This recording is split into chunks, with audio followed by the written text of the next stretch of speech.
Assalamualaikum warahmatullahi wabarakatuh. Selamat datang di video pembelajaran STEM yang menarik.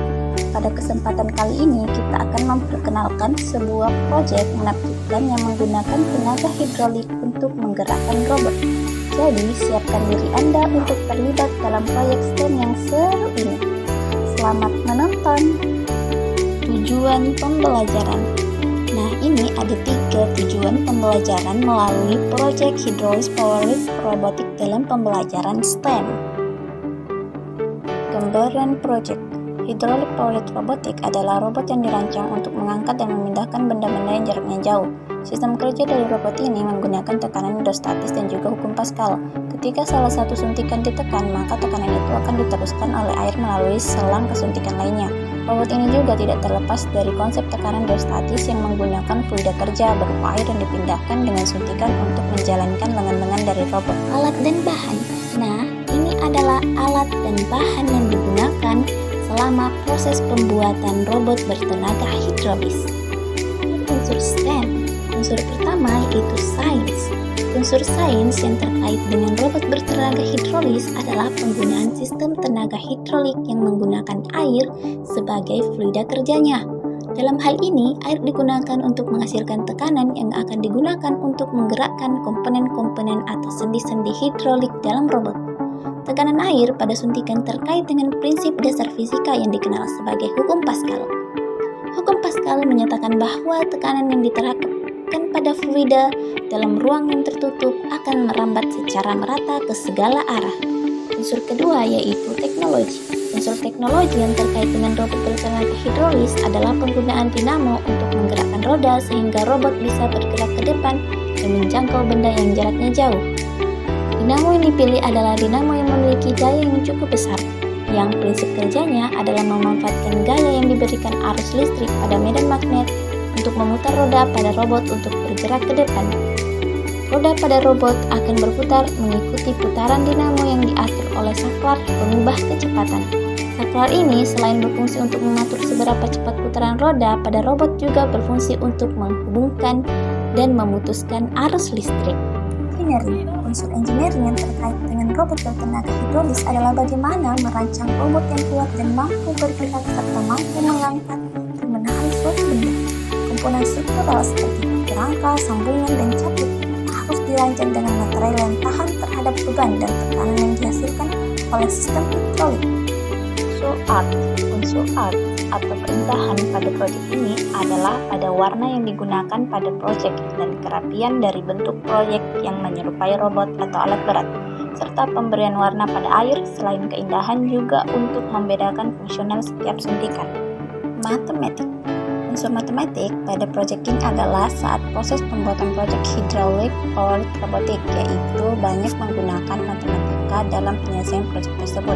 Misalnya menghitung panjang dan lebar dari lengan robot yang sesuai agar tampilan dan kerja robot bisa maksimal. Selain itu, konsep matematika yang digunakan juga terkait dengan volume air dalam benda silinder, di mana semakin banyak volumenya maka semakin kuat tekanan yang dihasilkan untuk menggerakkan lengan-lengan robot. Kompetisi. Semakin berat barang yang bisa diangkat, maka robot yang dibuat semakin baik. Ketika semakin berat beban yang diangkat oleh robot bertenaga hidrolik dari kardus, robot yang dibuat semakin baik karena adanya beberapa faktor yang terlibat. Robot bertenaga hidrolik yang dibuat semakin baik menggabungkan perancangan struktur yang kokoh, sistem hidrolik yang kuat, kontrol yang presisi, dan kendala atau keselamatan yang baik. Semua faktor ini bekerja bersama-sama untuk memungkinkan robot mengangkat beban yang lebih berat dengan lebih efisien, stabil, dan aman dari kardus. Engineering Design Process. Mengidentifikasi masalah. Awalnya, pemberian tugas proyek oleh dosen dengan memanfaatkan internet sebagai referensi. Dengan melihat beberapa contoh proyek yang ada di YouTube, awalnya terdapat beberapa ide yang menggunakan pulpen bekas sebagai komponennya. Lalu terdapat perubahan ide terkait proyek STEM yang akan kami buat. Setelah berdiskusi, kami terinspirasi dari pembelajaran STEM di luar negeri yang teknologinya sudah maju. Lalu kami memutuskan untuk membuat proyek robot bertenaga hidrolis dengan cara kerja seperti alat berat. Brainstorm. Setelah memutuskan untuk membuat proyek robot bertenaga hidrolis, selanjutnya kami mendiskusikan alat dan bahan yang dibutuhkan dalam pembuatan proyek ini dan bagaimana desain awalnya. Akhirnya, kami mengikuti seluruh alat dan bahan yang persis dengan yang ada di referensi, di mana bahan dasarnya yakni kardus, alat suntik, selang kecil, dan lem.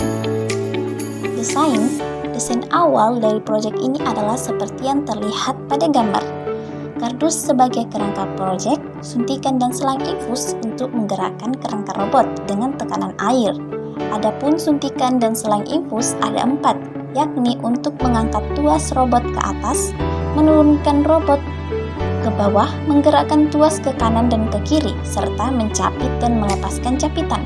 Untuk menempelkan suntikan ke dalam rangka tuas digunakan kabel dies, dan pada kerangka tuas untuk merekatkan kardus satu dengan yang lain digunakan tusuk sate agar bisa digerakkan. Membuat dan menguji model. Setelah membuat proyek robot bertenaga hidrolis dengan model yang sebelumnya persis dengan referensi, ada beberapa hal yang harus diperhatikan, yaitu rangka tuas dibuat potongan kardus berbentuk persegi panjang sebagai bahan dasar tuas. Sebelum dipotong, terlebih dahulu diukur sesuai dengan ukuran yang dibutuhkan. Jika ukuran terlalu pendek atau terlalu panjang, dapat berpotensi tuas akan sulit digerakkan. Rangka tuas juga membutuhkan bangun datar trapesium sebagai penyangga dasar dari pengangkatan tuas. Trapesium efektif dalam hal ini karena salah satu sisinya yang tegak lurus dan salah satu sisinya yang miring dapat memperkokoh tuas itu bergerak. Menempelkan rangka tuas antara satu dengan yang lainnya, perekatan dengan menggunakan tusuk sate dan lem, lalu kembali ditempelkan potongan kardus yang lebih pendek dan dikunci dengan potongan persegi kecil. Ini bermaksud agar tuas dapat mudah bergerak ketika memiliki 2 lapis luar. Pembuatan capit perlu diperhatikan kesimetrisan dari kedua sisi agar mudah untuk mencapit satu benda. Suatu proyek diperlukan dasar yang kokoh agar tidak berat sebelah pada bagian tuas dan capitnya. Maka dari itu dibuat kardus dengan potongan persegi dengan ukuran persegi yang besar, tiap sisinya 24 cm. Ini perlu diperhatikan dengan menempelkan 2 buah potongan kardus agar lebih kokoh dan keras. Penggunaan baterai di tengah dasar agar lebih mudah untuk menggerakkan tuas ke kanan dan ke kiri. Alat suntik. Pengisian air pada alat suntikan harus pas, tidak boleh berlebihan dan tidak boleh kurang. Ketika berlebihan, alat suntik akan sulit untuk bergerak. Jika kekurangan, alat suntik tidak akan maksimal pergerakannya. Selang infus.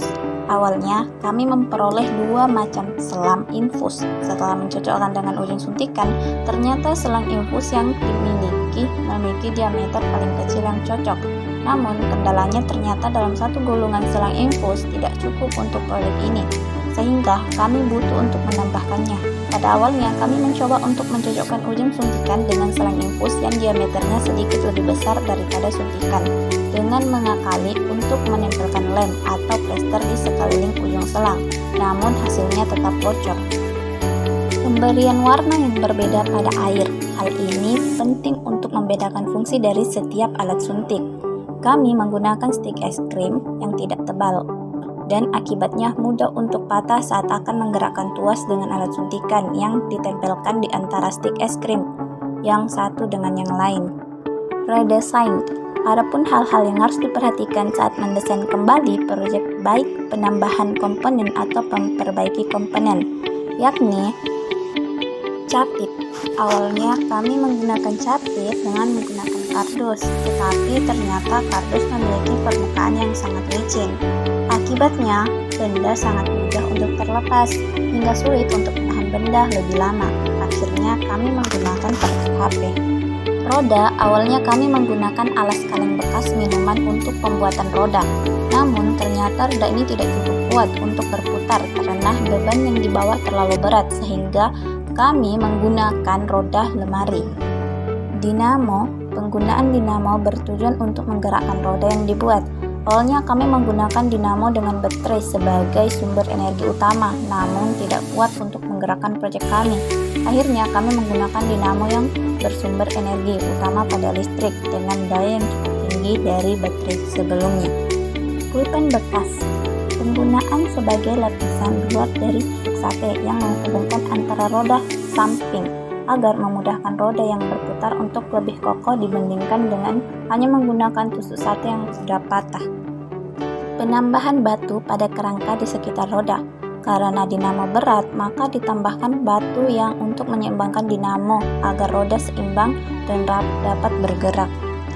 Share solution. Setelah membuat ulang proyek robot bertenaga hidrolis dengan memperhatikan hal-hal yang harus didesain ulang, kami menguji coba kembali semua komponen proyek ini. Jika seluruh komponen mulai dari tuas robot, alat suntik yang menggerakkan, serta pengembangan berupa roda sudah berjalan dengan baik, maka proyek sudah siap untuk didemonstrasikan di depan kelas. Apa yang dikembangkan? Yang pertama itu bentuk capit. Pengembangan yang dilakukan adalah dengan memiringkan sedikit bentuk capit, supaya memberikan sudut yang lebih efektif saat menahan atau menggenggam benda. Selain itu, ditambahkan perekat HP, yang digunakan sebagai alat untuk menahan benda saat diangkat. Dengan perekat HP ini, capit pada robot dapat menahan benda dengan lebih kuat dan mencegah terlepas saat diangkat. Yang kedua itu ditambahkan roda. Jarum suntikan yang digunakan untuk menggerakkan bagian-bagian pada robot ini hanya dapat menggerakkan robot ke kanan atau ke kiri saja. Sehingga untuk memungkinkan robot bergerak maju, maka ditambahkan roda agar robot dapat bergerak ke depan sesuai dengan kebutuhan. Dengan kombinasi antara gerakan jarum suntikan ke kanan dan ke kiri, serta pergerakan roda ke depan, robot dapat mengoptimalkan kemampuan untuk mengambil benda yang jaraknya jauh dan menjangkau benda-benda yang berada di sekitarnya. Berdasarkan engineering design process, terdapat kendala proyek. Yang pertama yaitu persediaan alat dan bahan. Alat dan bahan yang susah kami dapatkan adalah suntikan, selang impuls, dan dinamo. Yang kedua itu kesulitan membuat capit supaya kokoh dan kuat. Yang ketiga itu kesulitan membuat roda. Yang keempat kesulitan saat membuat tuas. Yang kelima kesulitan saat menempelkan kerangka robot. Nah, ini adalah gambar dari hasil proyek kami. Kegiatan siswa. Setiap perwakilan kelompok maju ke depan secara bergiliran untuk melakukan uji coba terhadap hidrolik powered robotik untuk mengangkat beban yang sudah disediakan. Kelompok yang dapat mengangkat beban dengan waktu tercepat dijadikan sebagai pemenang.